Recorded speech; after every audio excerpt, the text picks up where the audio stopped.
Does anybody have any questions?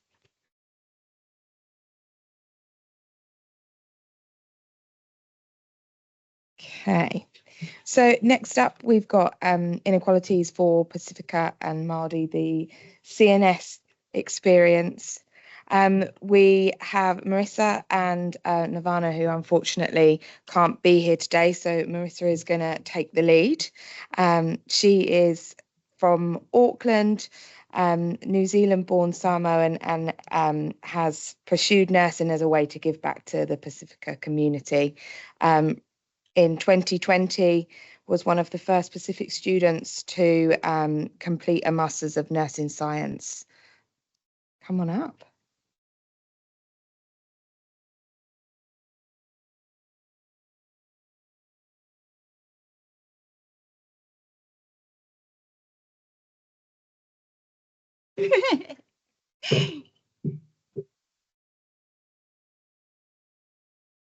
Okay. And then I just, no, not very good at all. No first time. Yeah. It's just that way. No, I'm not. Awesome. So just a correction, I'm one of the first participants that graduated from the AUT Masters of Nursing Science. I'm one of the first Pasifika that was in that group back in 2020. So what an awesome day it's been. So many great speakers that we've had. I feel like I don't need to talk today because they've basically covered all my topics.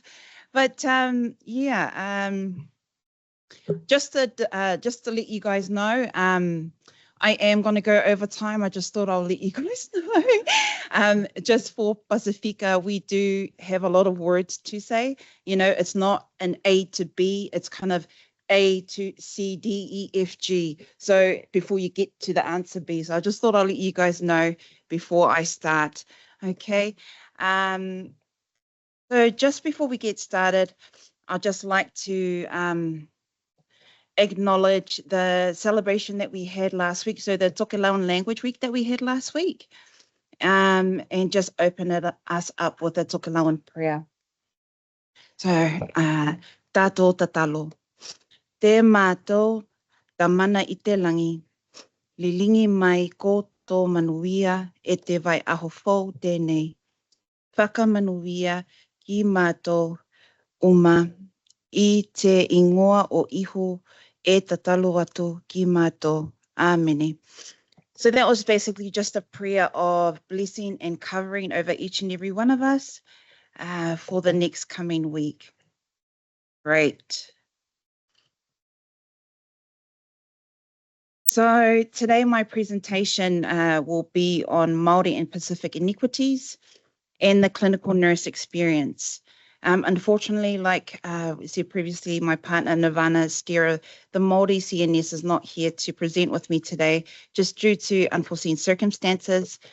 But however, you've got one of us here today, and I'll be presenting our shared experience as a CNS. So here, kia orana, malolelei, nisan bulivanaka, whakalwhalahi atu. Talofa lava and a warm Pacific greetings to you all. O loo ingoa o Marisa Letoa Ling, ngā whangawa o Inusila, e toa tele o uso ma tō nane e toa sefuluiva atua. Loo tama e sau mai I Saliapanga apia, ma loo tina e sau mai I sa mata itai, I sa vai. E lua loo whanau, ma e tasi loo tō lua.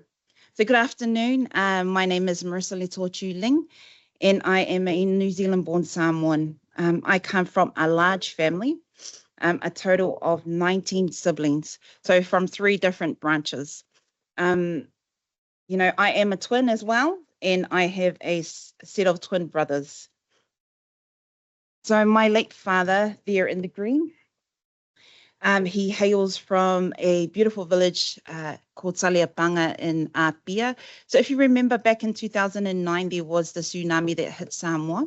So my dad lives on the coastal area and yeah, he lost quite a lot of family members during that time. So that's where my father is from, over there. And my beautiful mother, she is from Samata Itai I Savai. And if you guys haven't been to Samoa, definitely go. It's the place to be. Wait, so let's go back. So just up here, I've got my son here. I've got two kids. So this is my boy, Damien, and he is 16 and he's 6'3". So he's a big boy. I've got my son here who is 1. His name is Matthias. Yeah, look at him. Isn't he gorgeous? But yeah, I only breed giants in my family. So I've got a picture down here of the postgraduate cert that I completed. And this is just a picture of all the Pacific nurses up and down the motu. And yeah, that's just us like, yeah, last class. So that's a picture there of us. Let's just go on. So just some of the context I'll be covering today. We'll be focusing on why our role is needed. I'll also look at what the data shows us. So I'm so grateful for our previous speakers because today I'm just going to show you one. I'm not a good girl with numbers, so I'm just going to show you one graph. I'll also go through a case study with one of my patients. And through this case study, you will be able to observe the opportunities I had with this patient. And lastly, we'll talk about the recommendations and how you can implement that in your own practice. So my role or our role, I'm going to say a lot of our and we because just to honor my girl, Nirvanah, that can't be here today. So our role as a clinical nurse specialist, cancer coordinator is incredibly impactful. You know, we are not only bridging clinical care, but also cultural support and advocacy for our Maori and Pacific patients. You know, from the initial referral right through to diagnosis, treatments, and post-operative care. Our work actually ensures that these patients are not only receiving timely quality healthcare, but also supported holistically. So here's just a breakdown of the aspects of our role. So cultural advocacy and support. So we emphasize the importance of cultural care. Just to make sure that we're ensuring Māori and Pacific whānau and families are involved in the patient's care, and then they've received the support that they need. We also collaborate closely with Māori and Pacific cancer navigators, and that's just helping bridge the gap between healthcare services and the community. Multidisciplinary collaboration. So we work across multiple hospitals in the Auckland region, and that's just requiring a lot of collaboration with a broad range of healthcare professionals. And that also, with this multidisciplinary approach, it actually ensures that we have comprehensive care and allows for more of a personalized experience for each of our patients. Like I mentioned earlier, we look at our patients holistically and we support the family. So we provide education and emotional support to our patients and their whānau during inpatient stays. Often we do become quite an integral part of the patient's support network. So this support network actually extends to the community, such as home visits, which allows us to have further assessments with our families and patients in their familiar setting. We are equity focused. So,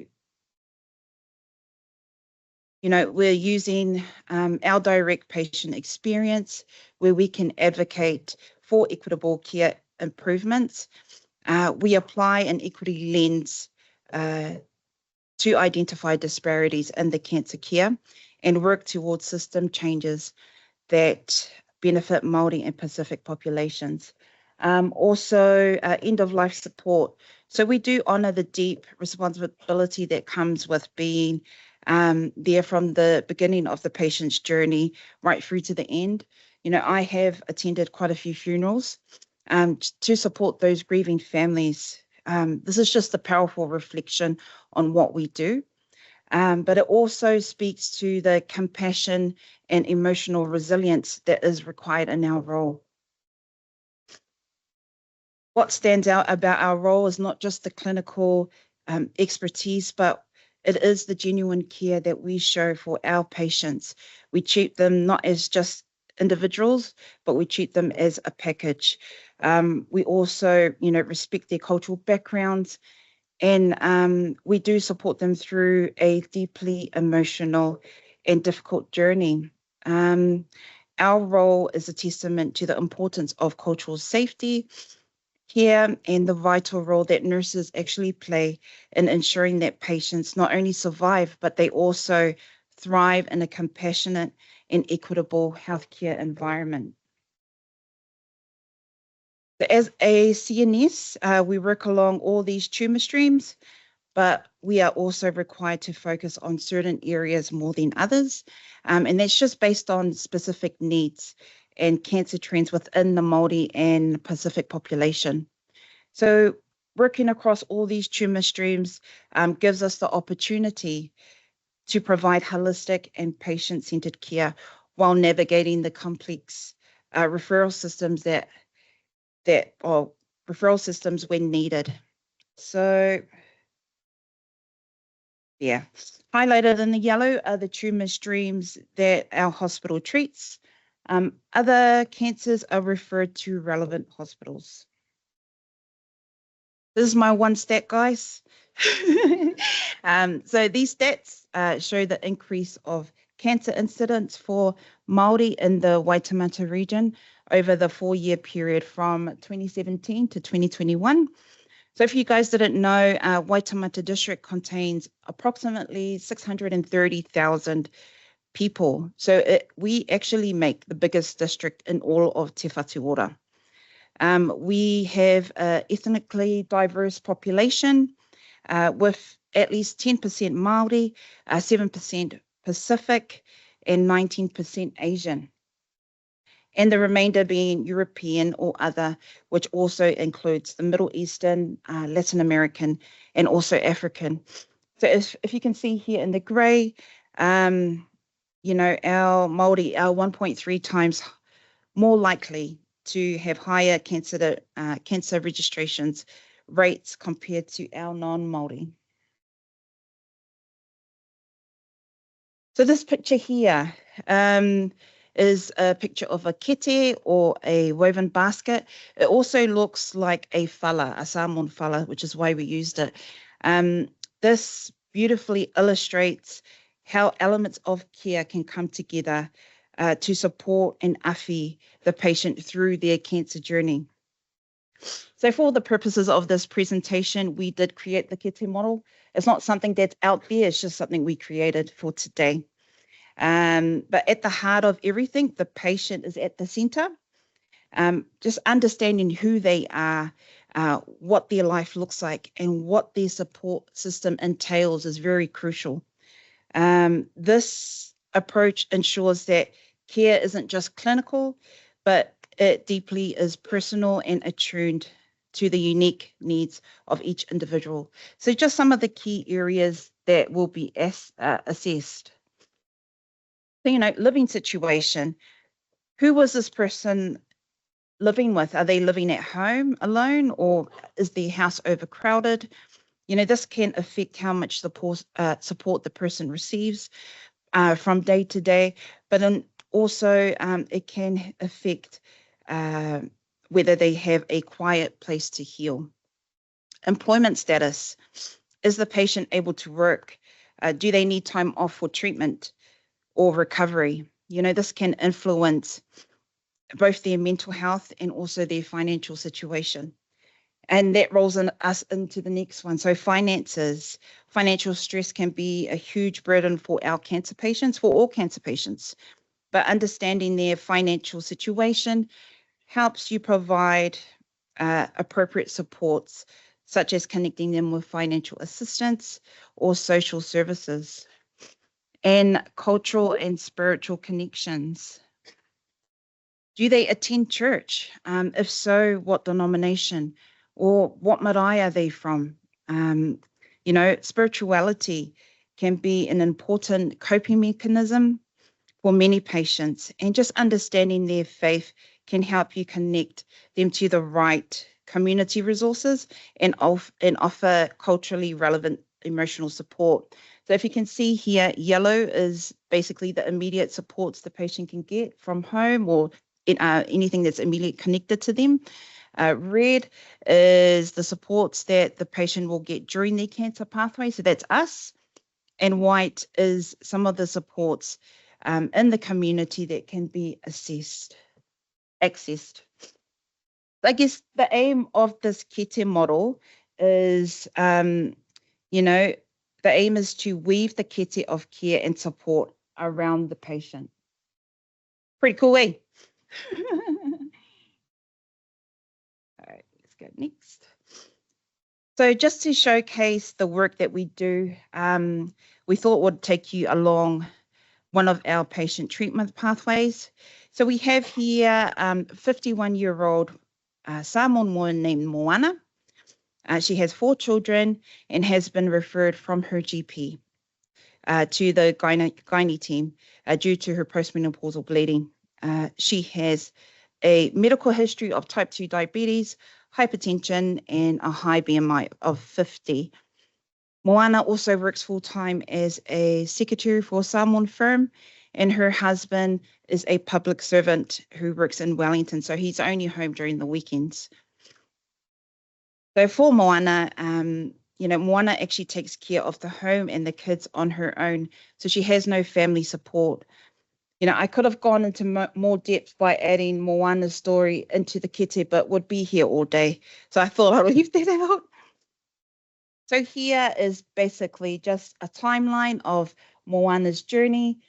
As you can see here, this would be like the pathway in the green, and in the blue or dark green, that's basically the times that we contacted the patient. And the red is the barriers that were identified. Yeah, so we'll just get started on her journey. Moana presented to the GP with postmenopausal bleeding, so a referral was sent to the hospital to be reviewed by the gynae team. So the patient was picked up from the 62-day FCT list, and that's where we were able to contact her. So from that phone call, we were able to identify the barriers. So what was mentioned was she had a lack of whānau support and also financial constraints. From this conversation, we were able to put through referrals, and that was through the cancer support, and we sent it through people like the social worker that works with us. I was also able to update the health professionals that were involved in Moana's care about the barriers that were identified. So her FSA was booked. In an ideal world, it will be booked in 2 weeks. It took a while to book her FSA. So FSA was booked. Moana, that's where I was able to contact her again, just to confirm her appointment and check and see if that was a suitable time for her and her family. Also, we're able to check and see if she had suitable transport.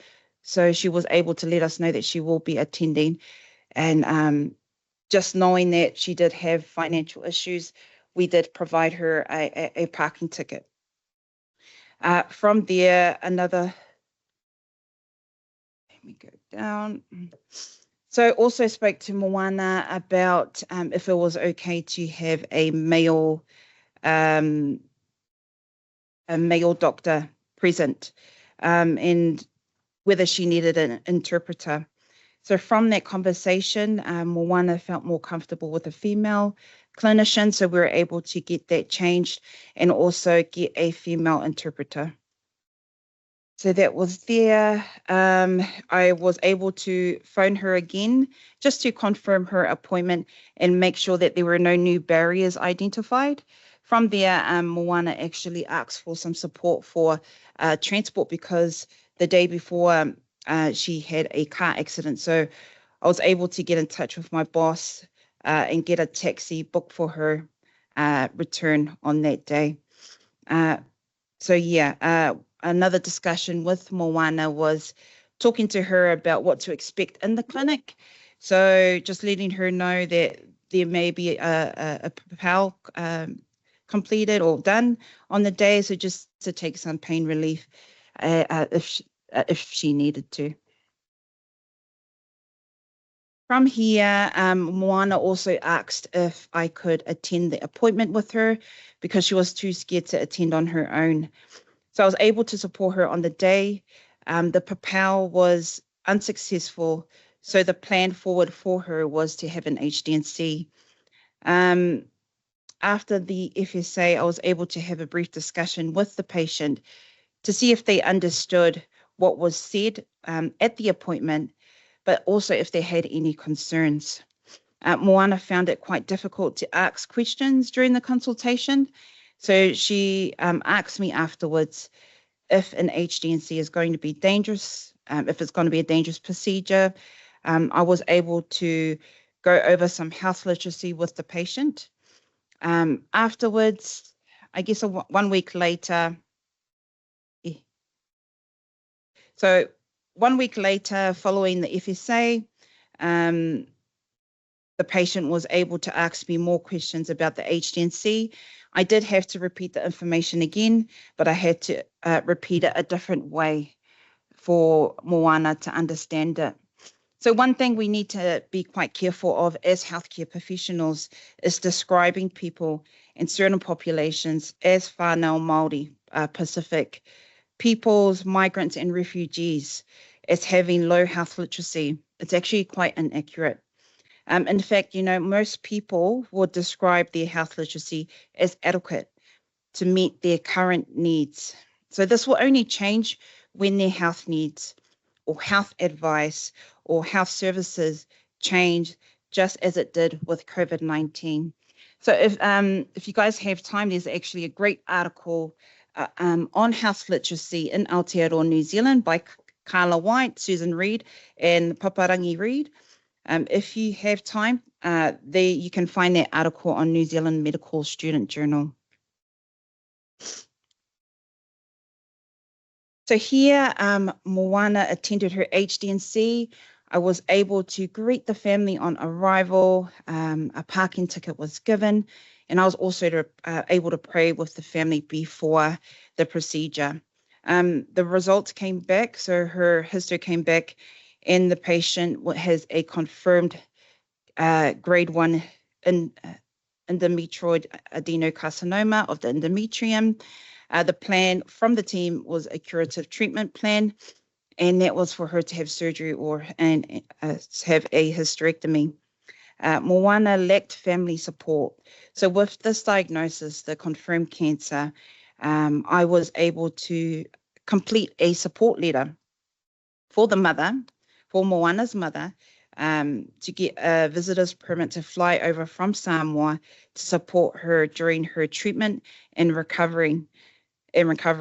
So I was able to coordinate this with the family and the gynae-onc team. And yeah, we were able to book the surgery the day after Mum arrived. I was able to visit Moana on the ward. A Congress ticket was given, but then also I was able to talk to her about pain management, also go over, post-operative care and give her the numbers that she needed to contact in case she got into trouble while she's at home. So that conversation was able to be done before she was discharged. Yep. And then, the patient was discharged from the hospital. A follow-up appointment was booked and attended. She was cleared from the team, and a follow-up appointment in 6 months' time was booked for her. So yeah, no further treatment was needed. So this is just an example of one of our easier patients. It's, the complexities, I don't want to get into it. It's just too much. But this is just one of the pathways of our patients.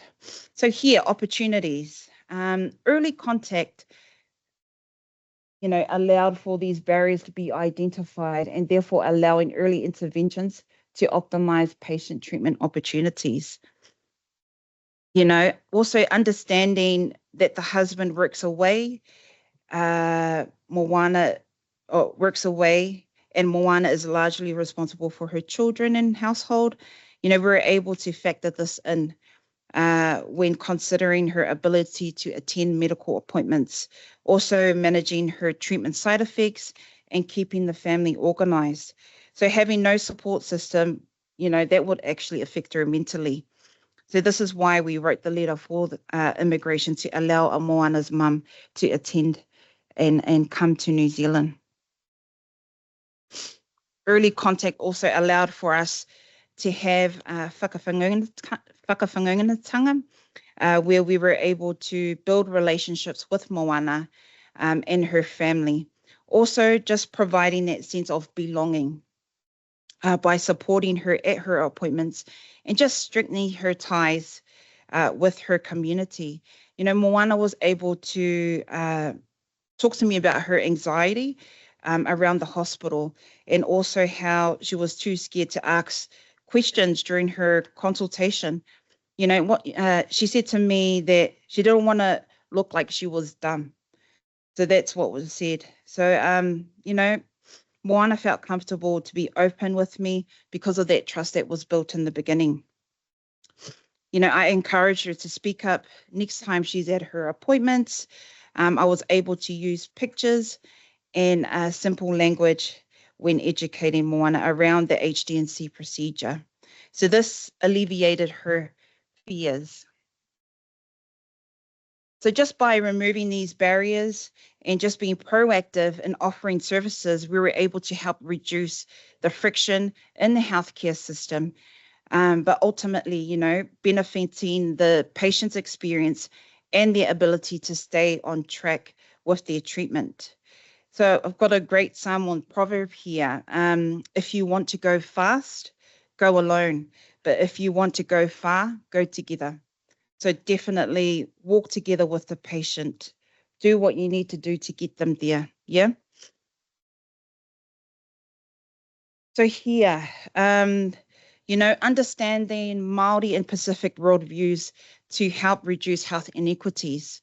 So to provide equitable care, it's quite essential to understand and respect the worldviews of Maori and Pacific patients.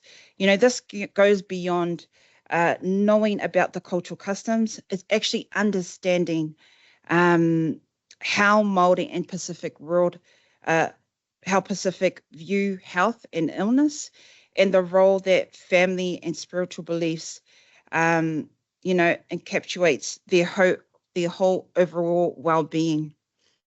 By deeply engaging with these cultural perspectives, healthcare professionals can acknowledge the importance of whānau in the healing process. One thing you need to understand is that Māori and Pacific patients see themselves as a collective.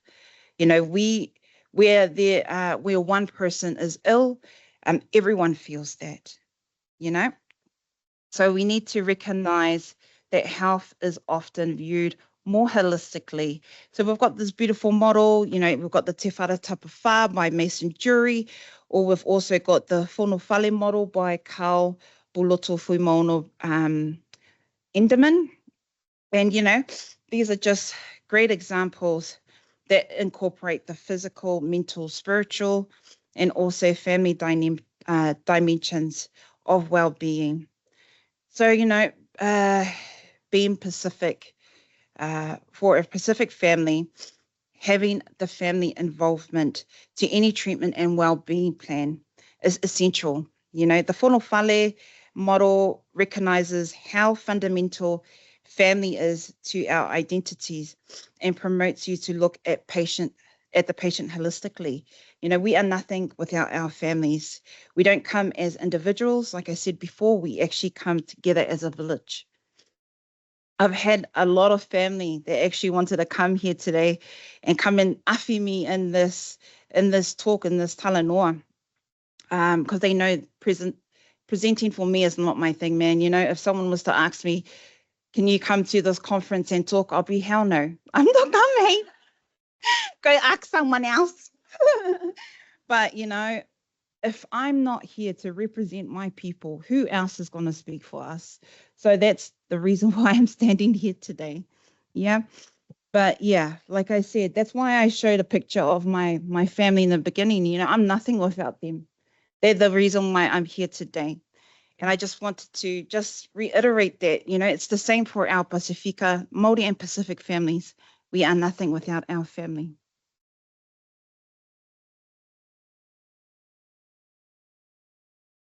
You know, and another point, you know, just to understand that Western medicine is just one part of the solution.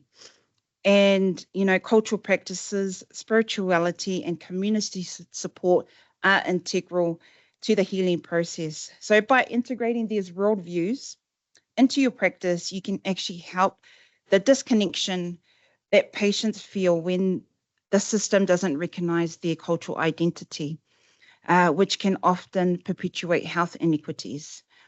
You know, I just want to ask you guys a question, and it's not to offend anyone. It's basically just to promote more conversation. Yeah, so my question, you know, how culturally competent are you as a clinician? I just wanted to raise the important point that the shift in healthcare towards cultural competency starts with self-awareness. You know, we as health professionals, it is essential to ask ourselves these questions. You know, what am I doing actively to reduce health inequities? Am I truly integrating cultural competency into my cultural practice, or is it just something added on? Am I creating unintended barriers? You know, sometimes despite our best intentions, unconscious bias can actually affect the way we provide care. You know, being aware of these biases is the first step to mitigating them. You know, for example, do I assume that all Maori and Pacific patients want the same kind of care? Or do I just explore their individual preferences? You know, do I listen to the patients or the whānau's understanding of the condition and treatment? Or do I impose my own medical knowledge without considering their cultural perspectives? Do I make assumptions about patients' ability to understand medical language, even when they might have a deep understanding on their own health journey, just in a different cultural framework? You know, these unconscious biases, you know, just assuming that Māori and Pacific are less likely to understand, you know, information. Sorry, guys. But yeah, what we need to do. So just assuming that Māori and Pacific patients are less likely to comply with treatment, for example, can result to suboptimal care, over medication, or under treatment. You know, this becomes a larger systemic racism that patients encounter. So just being honest with ourselves about our unconscious bias requires us to be quite intentional in the action and just to counter it. You know, this does include things like regular self-reflection, and also just seeking feedback from your colleagues or, you know, Pacific or Māori patients. And that's, you know, that's to, you know, understand your own practices and just see if you're unintentionally reinforcing barriers to care. So what am I doing to make a difference in my own practice? So it's not only just identifying the barriers, but we must work to actively dismantle them in our practice. And change begins with us as individuals. You know, some practical ways to make a difference might include committing to a cultural competency education. You know, there's so many courses out there, so many resources, training programs that are designed to improve cultural competency, whether it's focused on Māori health or Pacific health. These courses are quite essential to better understanding the cultural dynamics that come at play and how to approach care with respect, empathy, and understanding. This is just a crucial step to ensure that you're always learning and evolving in your practice. So remember, you know, medicine wasn't the same like it was 100 years ago. It's not the same like it was, you know, even 20 years ago. Us as nurses, we are always evolving in our practice. And, you know, to be comfortable, I don't know, I just feel like if I'm in a comfortable place, I'm not making a change. You know, you have to be in uncomfortable spaces to make a change where you are, you know. So we always need to keep learning. We can't just stay stagnant in what we're doing. Yeah. So yes, you know, the change begins in you ultimately. You know, you as a healthcare clinician, healthcare professional, you know, if you make a commitment to being culturally competent, you become part of the solution in helping reduce health inequities. As mentioned previously, change doesn't benefit the individual, but it actually impacts the entire organization, contributing to more equitable and inclusive healthcare system. So here's just the key messages. So, you know, continuous self-education, participating in training and resources to deepen your cultural competency, acknowledge and challenge unconscious bias. So just reflect regularly on your own biases and assumptions to ensure that you're not inadvertently contributing to the systemic racism. Advocate for change, be an advocate for systemic change to ensure that you're culturally safe, to care for Māori and Pacific populations. Also having patient-centered and whānau-centered care. So incorporate the cultural safety and whānau into every decision and aspect of patient care. And also, you know, make cultural competency a priority in your practice. You know, cultural competency is not just a added-on feature, but it is a fundamental part of every patient's care, especially those from Māori and Pacific backgrounds. So here, I'd just like to end our session. I don't know, can someone help me and see if we can play that? Yeah, sorry guys. But I'd just like to end our session with a waiata. This song is basically about my language is my awakening. It is the object of my affection. It is the reef that adorns my head. My language retention is my responsibility. It is the greatest of significance. So up to you guys. You guys want to stand up and sing and join me if it plays.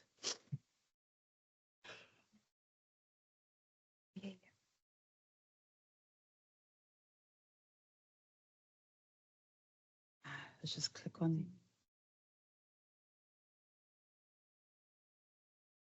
Yeah, you just click on there. Yep. And it should play. Is that loud enough? Yep, just play there. Yep.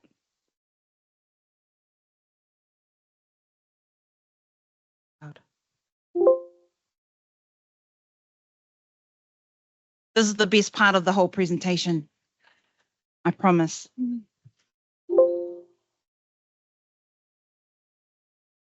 You guys hear that?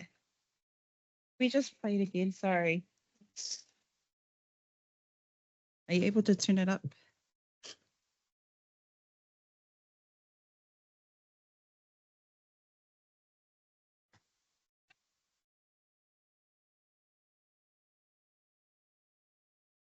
It's as loud as it goes. All good. The words?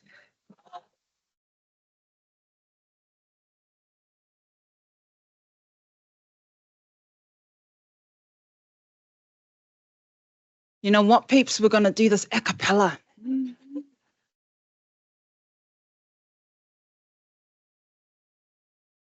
Here we go. Yeah, yeah, that's the one.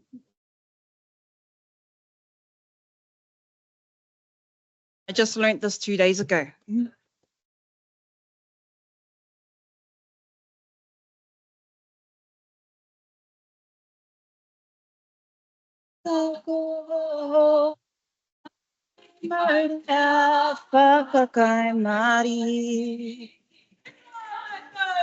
Mira te koe papa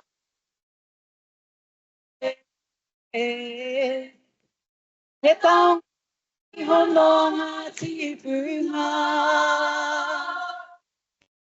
He whare kaua kaua he mea hira hira e.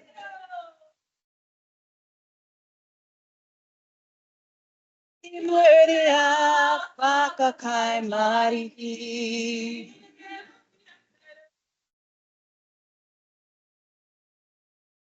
O a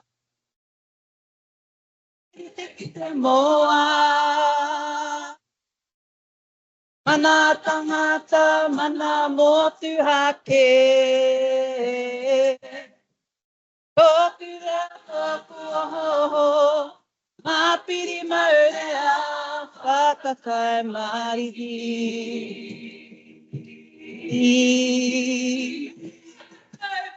Reira te kaupapa e tanga te kui i puna. He pare kaua kaua he mea hira hira e. Tōku mea maure a kai marihi. Orera tira te reo I ngā wā katoa.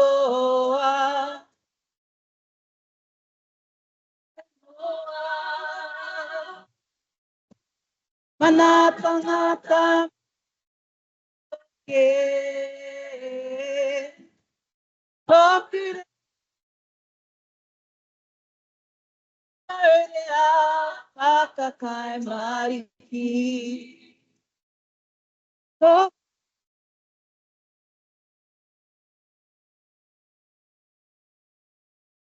Marihi. Stop, guys.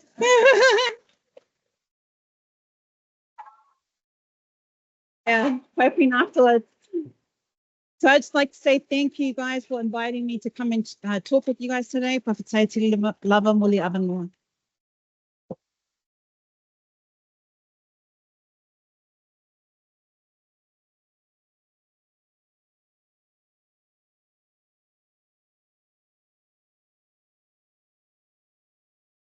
For somebody that was nervous, I think you absolutely smashed that. Well done. We obviously have run over. What we're going to do is we're going to continue on with one more before we have afternoon kai, and then we might just change up post kai. So next up, we have Fiona and